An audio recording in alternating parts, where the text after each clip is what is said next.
So in this episode, I try and reassemble the rear end of the FN2. So if you've made it through all the other 6 episodes, I think, then I think you need a big pat on the back and congratulations, but I appreciate it if you've watched them all. Yeah, this will be the final one in the rear end refurb, so I'll be putting the rear beam on, putting the braided lines on, the disc, calipers, hubs, just everything I've taken off basically, hopefully anyway.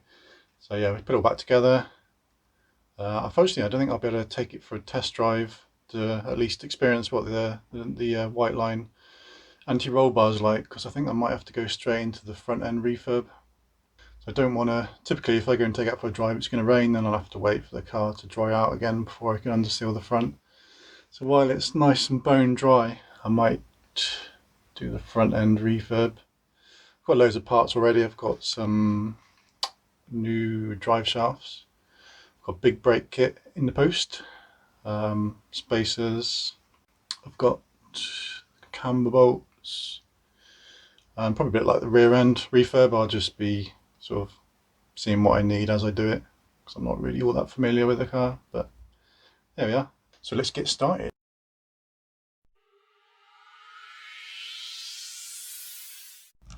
Right, so we've got a little bit of exciting unboxing to do.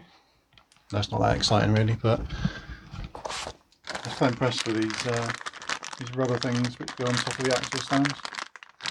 So I've got 2 more, so I've got can use all 4 axle stands. I shall need the other 2 axle stands when I do the old front end refurb, because we're just up on axle stands at the moment. No, axle stands, a ramp. So I should have to take the wheels off. And talking of front end refurb, got myself some camber bolts. Although I probably should have checked the car before I bought them, because I've got a feeling, I had a quick look and I think I can see them already, but they're a little rusted to buggery, so oh well, if I've already got some, and it just means I can replace them with some new shiny ones, not the end of the world. Only like sort of 20-25 quid. Right, so those 2 snapped bolts were a right pain in the ass. I thought it might have been easier, but they weren't. So that's how it looked. So my bright idea was to drill them out. So the one on this side, I started cutting it into pieces with a Dremel, and then was getting nowhere. So the one which I hadn't touched on this side, I just smacked it with a 4-pound, 2.2 kilos, whatever it is. No, well, I don't know. I hit it with this little sledgehammer and it snapped it clean off. So I think it looks like this nut is actually welded on, because it looks like 3 spot welds on it. So yeah, great. I realised that you could smash it off with a sledgehammer. For this one, I'd already cut to pieces, so there's nothing to hit with it. So I continued cutting it and using like a big pry bar and chisels and a hammer. Just finally managed to break it all to pieces. Little bits of it scattered around. So yeah, top tip, don't touch it. If it looks like that, just smack it on the side with a sledgehammer and it will shear it off. Alright, so I've bought a load of giant washers to use on the heat shield because of the all the oversized holes I've got now, so hopefully that'll save me having to buy a new heat shield. Right, so heat shield and the exhauster back on.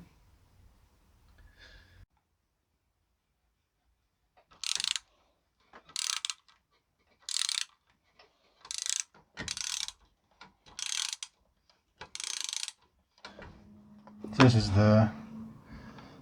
this little bit of brake pipe here is from the rear left. You can see that I've got just put a new little distributor box which came with the braided hoses. So I'll put that onto the bracket, put the first of the braided hoses on. And this pipe then goes to the other braided hose, which then goes off to the caliper. So I did that as well. Got these two out ready, which are the two that goes, they've got the banjo connectors for the calipers. And then I've got obviously two longer ones for the front calipers. And then I've got one more, which is the one that I can't get off underneath the middle of the car. So I shall have to get Garrett to do that one because it's just not coming off. Unfortunately, there's a few of my clips to keep them all together.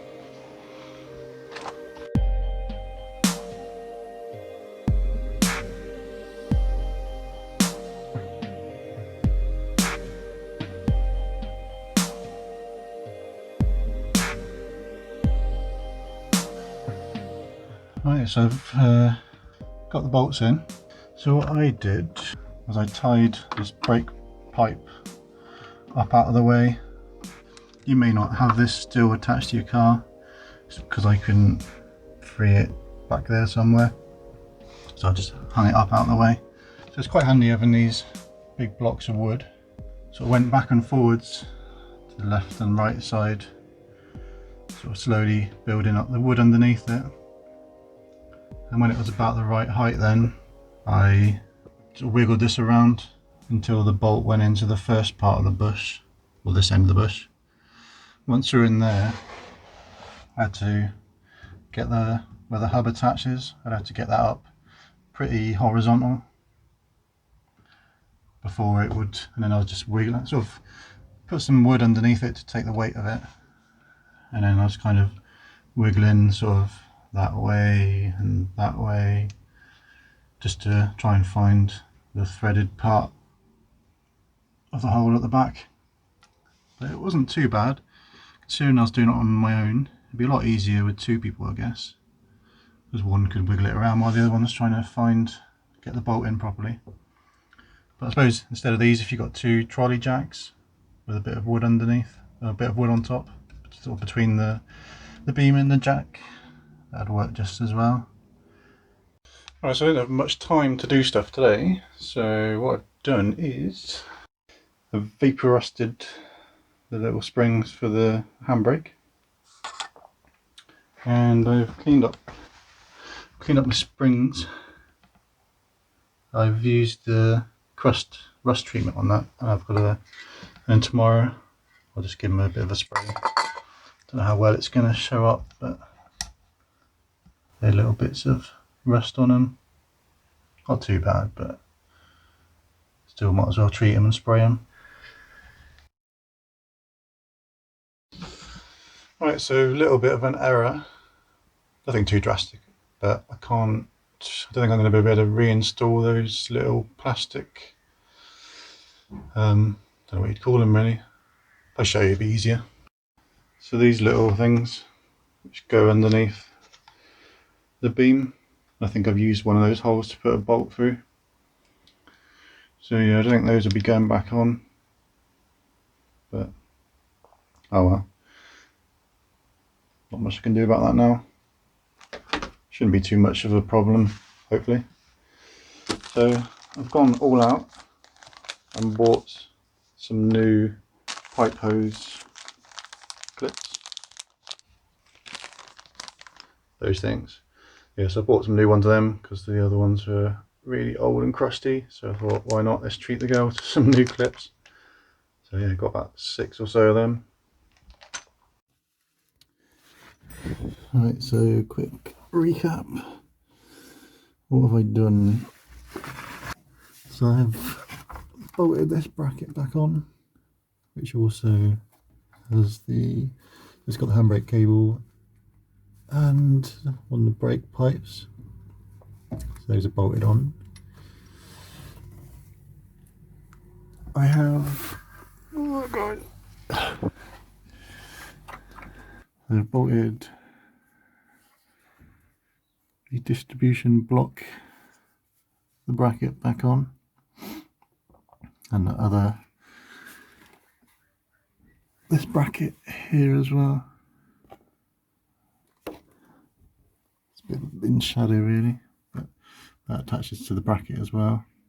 So if it's a bit of a pain in the ass on your own trying to get the beam in the right place for the shock bolts, the shock absorber rear bolts.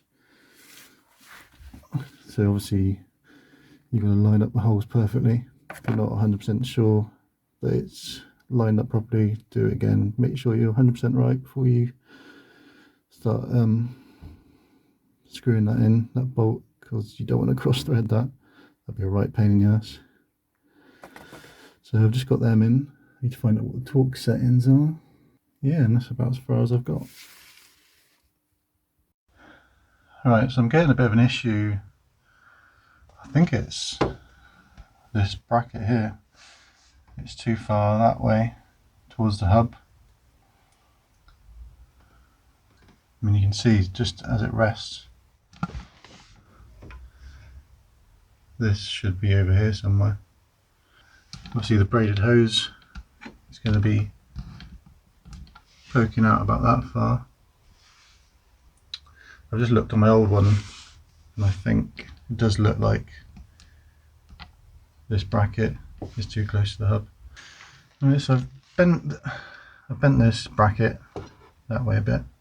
You can see there's only so much you can do with it, and it looks,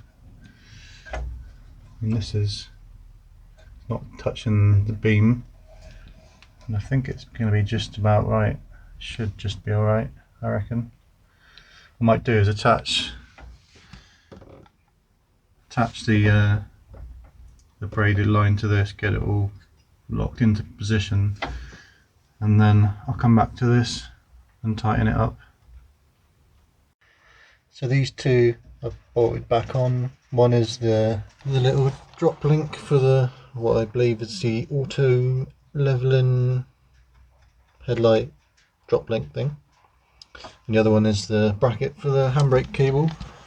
So I've added in the handbrake bracket onto the bolt which holds the anti-roll bar bracket onto the beam. God, brain's not working. So that's why you need a bit of a longer bolt for that one. So I bolted that on, and then over on the right hand side I've attached handbrake cable bracket onto the anti-roll bar bracket. So I did the left hand side first, and the bolt went straight back in fine, but over on the right hand side it was trying to go in at a funny angle, so I just took all the tension off the anti-roll bar, and then it went in okay then, nice and straight. Although, I mean, it looks like I've got the weight on there, but there isn't any. It's just sitting there underneath it. So that's me done for today. It's the final of the 30 tonight, so I shall be going in to have a couple of beers. I'll pick this up in the next few days and hopefully finish, and I can move on to the front. Right guys, so I've given in and bought a Haynes manual. So I don't know about you guys, but I really struggle trying to find any kind of torque settings for the FN2 online, just anywhere really. So yeah, I've given in and bought a Haynes manual. I know it doesn't cover the FN2, but it should give me a lot of the, must be a lot of generic parts, you know, whether it's like a shock absorber bolt or something. So even if they're not spot on, it should give me a good indication of what the torque settings should be. Alright, so use these torque settings at your own peril, because obviously this isn't for the Type R. Right, so don't quote me on this, but so I'm just putting the brake pads and the carrier all back together on the caliper, and because I'm just putting the old pads in, I haven't got any instructions. Just looking at the old trusty Haynes manual, it mentions about lining up the pad on the back of this brake pad, which is the one that comes into contact with the piston. It says about a line up with the pad, but there's nothing there. I can see sort of the remnants of where it was before. But like I said, don't quote me on this, but there's a little bobble there. Don't know whether you'll be able to see that. There's a little bobble at 12 o'clock there. So I reckon I need to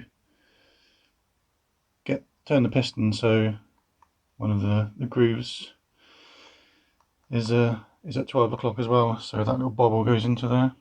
So like I said, I'm just kind of making this up as I go along, but I think that's what it's supposed to happen. So yeah, I've put the old pad goo on the, I think they're called anti-rattle shims or something like that. I put it on that, on the part of the pad which contacts them, and I've also put it on the back of the pad which comes into contact with this. So I've torqued these up, and I've just put the new nips on. I've cracked these as well, the banjo bolts.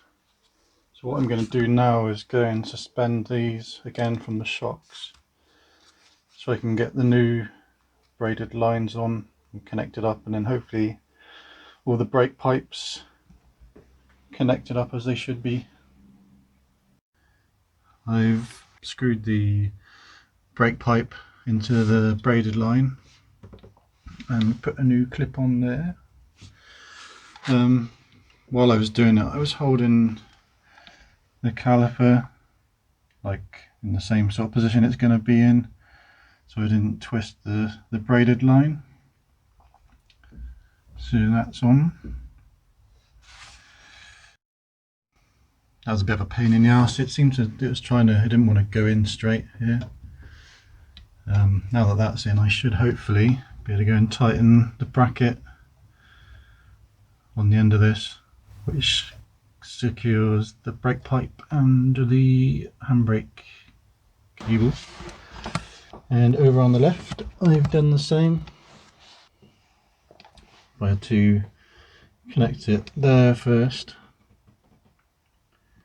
and then here, again making sure that you didn't twist the braided line. Now I need to reconnect that pipe in there, which is the brake fluid pipe that goes to the distribution box. I need to fit that and tighten that.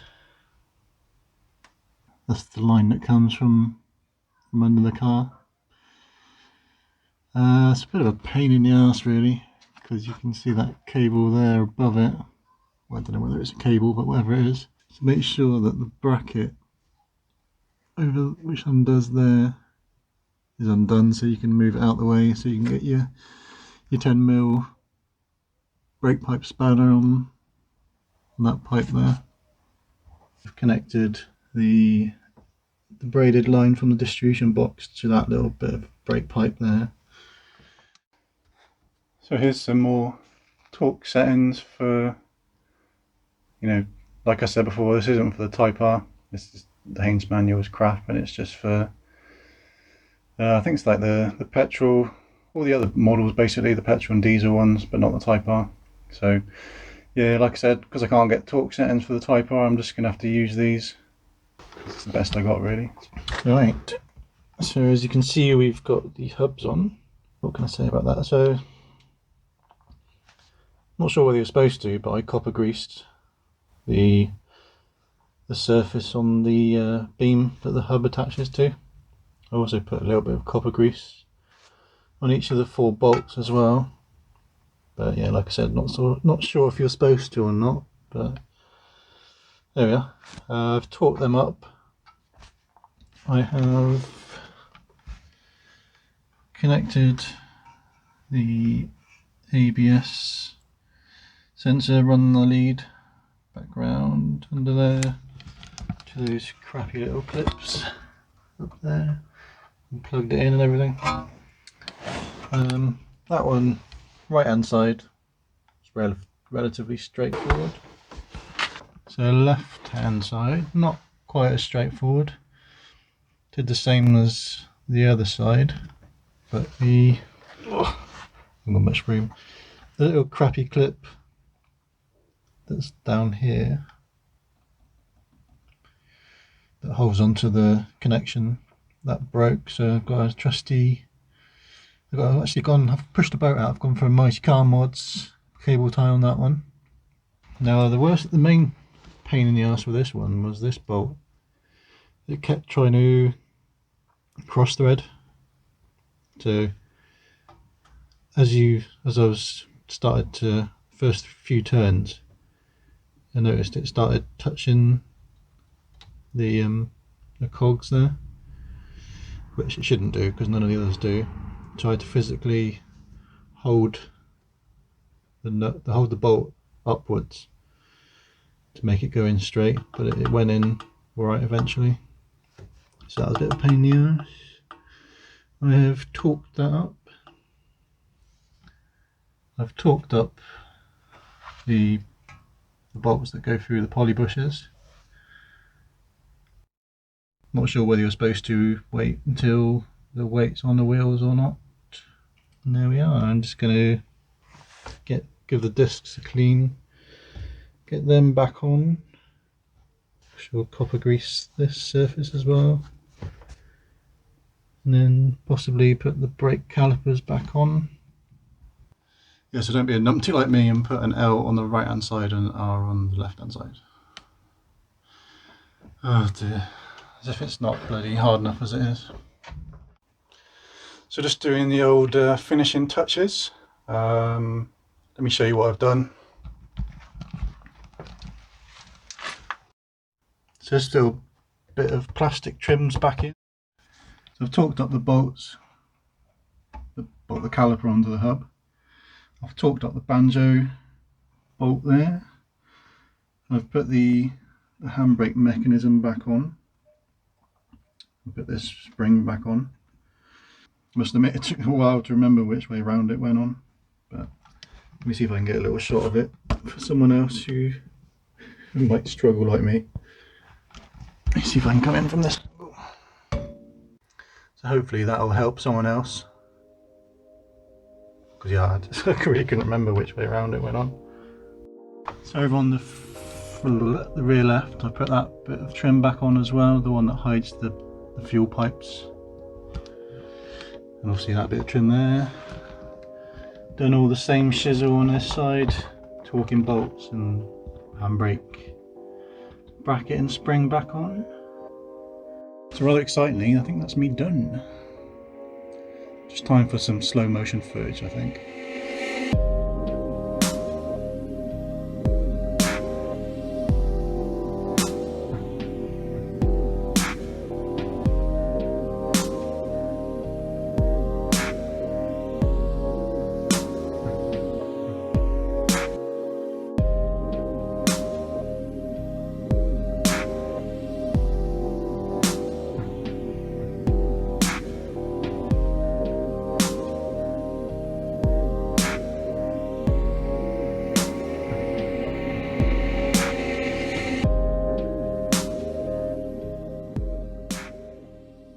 Phew, glad that's finished.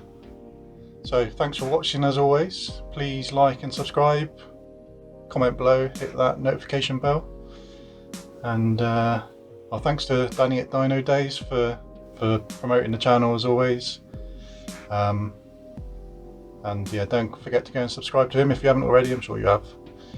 And yeah, don't forget to go and support all the smaller channels like Rob's to VTech, FN3 Bill, Yardspeed 13, the list goes on. But yeah, there's a lot of great content out there. So yeah, thanks again for watching, and I'll see you on the next one. Cheers.